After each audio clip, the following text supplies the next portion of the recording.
In 2020, the most overhyped video game, maybe of all time, launched in a broken, unplayable state. Instead of being the next great open-world RPG or a Skyrim killer, Cyberpunk 2077 turned out so badly that Sony removed the game from its own store. It was the sort of disaster that no game ever comes back from. But today, I want to tell you how Cyberpunk 2077 went from gaming's biggest punchline to its greatest ever comeback.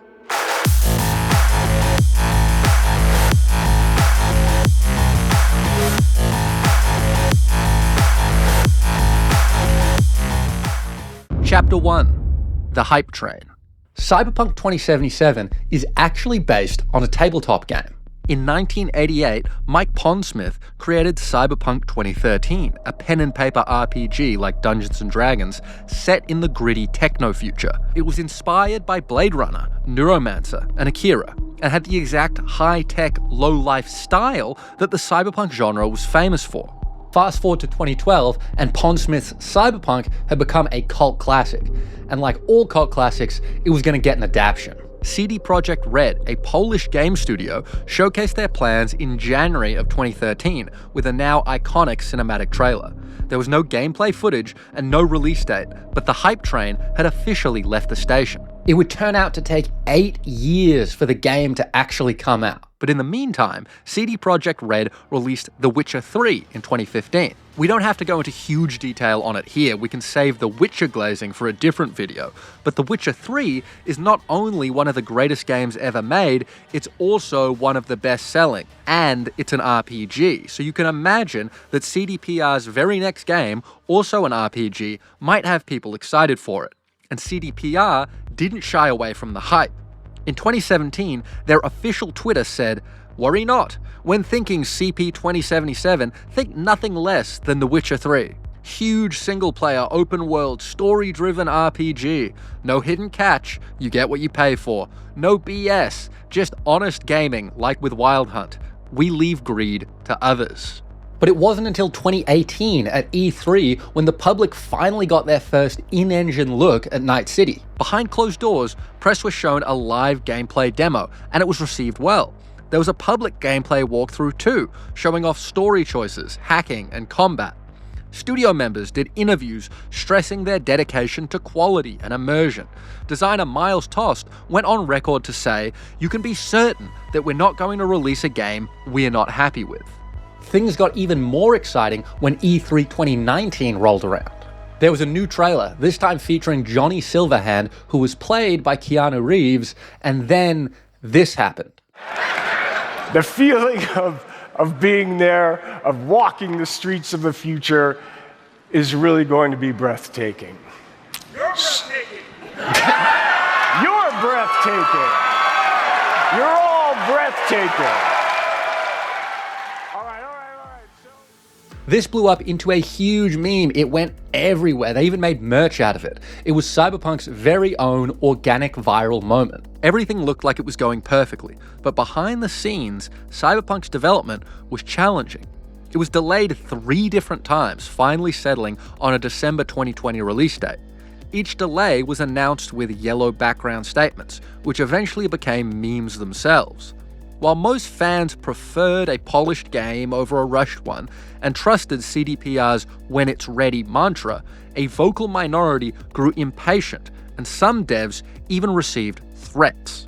Still, the game was based on cult classic IP, and CD Projekt Red were one of gaming's greatest modern developers, known as good guys in the industry, and they even specialized in RPGs. And the game was going to release during the COVID-19 pandemic, when everyone was desperate for any form of entertainment. On the eve of its release, over 8 million copies of Cyberpunk 2077 had been pre-ordered. That is the highest pre-order number ever publicly disclosed, and it put the game on track to beat GTA 5's launch day sales record. CDPR had built up 8 years of hype, and as GameSpot said in their retrospective, Cyberpunk 2077 had all the momentum in the world. Hey, I hope you're enjoying the video, and if you are, and have any friends who you think might enjoy my channel too, sharing this video around is the biggest way you can support me. You can also like and subscribe, and that helps too. Anyway, back to the video. Chapter 2.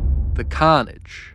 December 10th, 2020 was a bad day for CD Projekt Red. Despite years of saying it's coming when it's ready, when Cyberpunk released, it wasn't ready. At first, reviews painted a split picture. On PC, the version reviewers received early, critics praised the game's story, characters, and Night City's scope, but with one gigantic asterisk. The review build was crawling with bugs and performance issues. But wait, it gets worse. Console copies weren't given to reviewers pre-release, and they were forbidden from recording any footage of the game until it launched. That meant it wasn't until players actually got their hands on it that they realized that on PS4 and Xbox One, the game was basically unplayable. You had to have a high-end gaming PC or at least a next-gen console to run the game properly. But even then, there were bugs everywhere. Characters T-posing, missions failing to trigger, physics going haywire. And this? The scope of the game had also been reduced. Many of the features teased in early trailers, like wall running and groundbreaking police AI, didn't make it in. Some critics did acknowledge that beneath the wreckage, there were some beautiful moments. A fantastic RPG on better hardware, as IGN put it.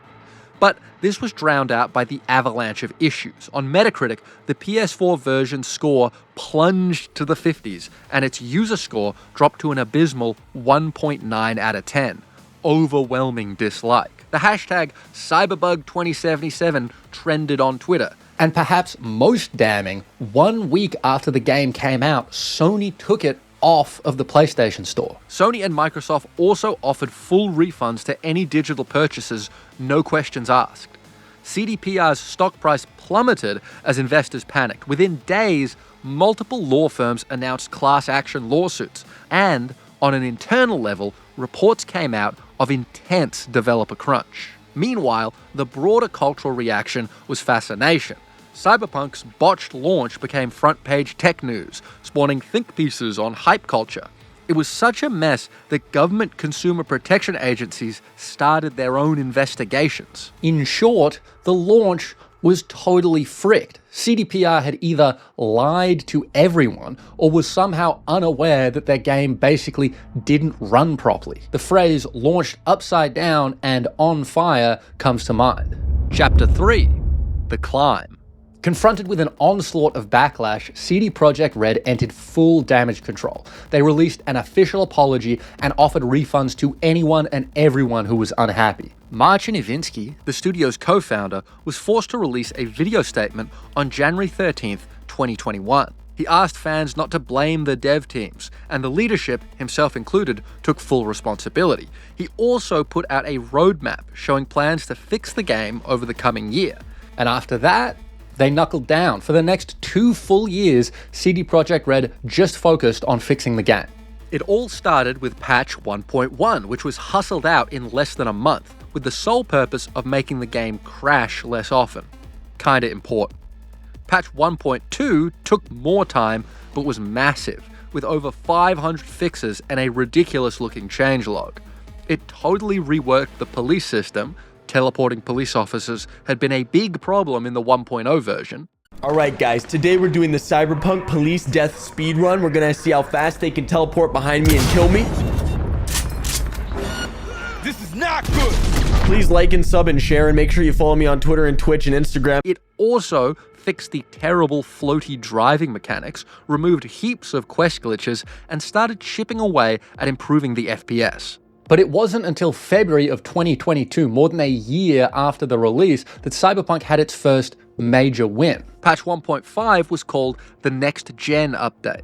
This time, it wasn't just bug fixes. It launched the native PlayStation 5 and Xbox Series X versions of the game. This meant Cyberpunk was now properly optimized for modern consoles. There were significant gameplay upgrades too. They revamped the perks and skill trees, improved the crowd and combat AI, and added in a load of new content. Eurogamer's patch review was cautiously optimistic, saying there's never been a better time to experience the game on console. So, after a year and change, CDPR had made Cyberpunk functional. But players needed a better reason than it's not broken to give the game a second chance. So CDPR gave them a reason. Chapter 4: Edge Runners. Cyberpunk Edgerunners is an anime set in the Cyberpunk universe released by Netflix in September of 2022. And it was awesome. It had critical acclaim, commercial success, cultural relevance, all of the good stuff. I could do a full video on it.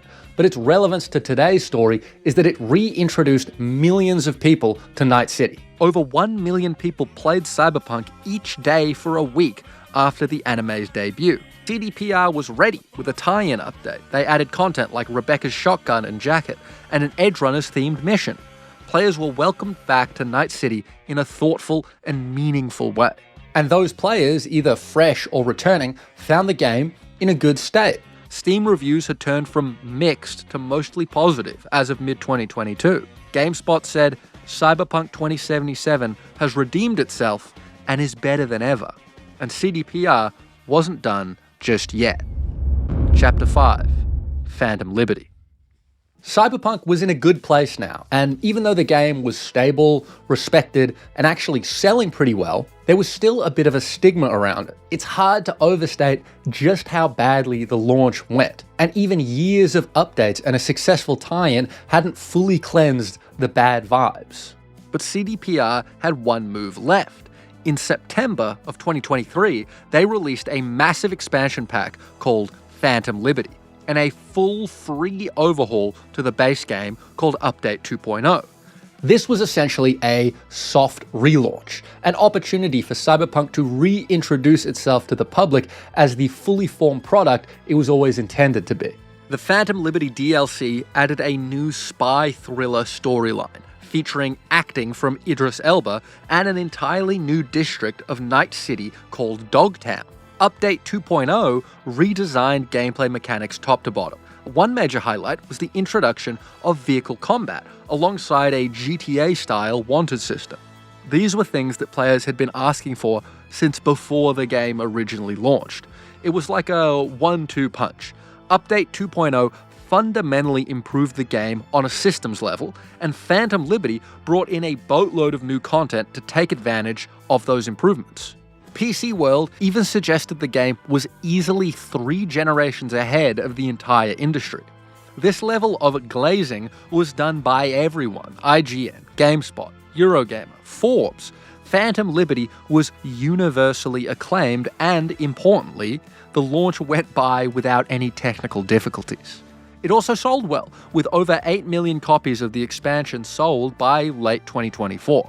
CD Projekt Red took this opportunity to close out Cyberpunk on a high note. They announced that Phantom Liberty would be the last major update for the game, and instead they would now focus on the sequel. Chapter 6, The Legacy. As of today, Cyberpunk 2077 enjoys a dramatically improved reputation and continued financial success, but part of its legacy will always be tied to its launch fiasco. I was one of those millions of players in 2020 who was really hyped for the game, bought it, and returned it. And honestly, until I started this video, I still felt really bad about the game. No matter what you do to make it right, if you overpromise and underdeliver to that extent, people aren't gonna forget. But I don't think CD Projekt Red has forgotten either. I also think this is a unique story because we've almost never seen a comeback like this in gaming history. When a game crashes and burns, it usually stays on fire. The only comparisons I can think of are maybe No Man's Sky or Final Fantasy XIV. But Cyberpunk's launch hype was freaking thermonuclear. And the fact that it went from being historically awful to having a sequel announced that people are actually getting hyped for is just crazy. It goes to show that no matter how badly you screw up, there are things you can do if you try hard enough, care enough, and have enough money. Hey, thank you so much for watching to the end of the video. Shout out to my Patreons on screen right now. And if you like this video, you'll love the video I just did on Oblivion's crazy NPCs. Anyway, I'll see you in the next one. Bye-bye.